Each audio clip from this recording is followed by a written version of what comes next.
যে মানুষকে কষ্ট দেন সে এই ভিডিওটা দেখে যাবেন প্লিজ।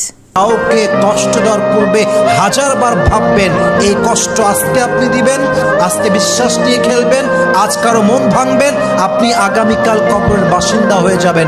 কিন্তু ওই বান্দা যদি আপনার কষ্ট পেয়ে কেঁদে যায়, কষ্ট পেয়ে মন ভেঙে যায়, আপনাকে মাফ না করে, আপনার কবরের সমস্ত আযাব মাফ হয়ে গেল। এই আযাবটা যতক্ষণ পর্যন্ত সে মাফ না করবে এটা কোশ্চেনকালেও ক্ষমা হবে না। ঠিক কিনা বলেন? যে মানুষকে কষ্ট দেন সে এই ভিডিওটা দেখে যাবেন প্লিজ।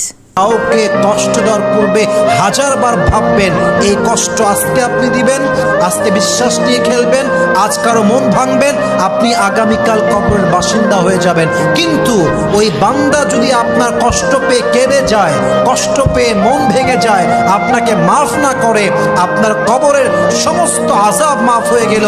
এই আযাবটা যতক্ষণ পর্যন্ত সে মাফ না করবে এটা কোশ্চেনকালেও ক্ষমা হবে না। ঠিক কিনা বলেন?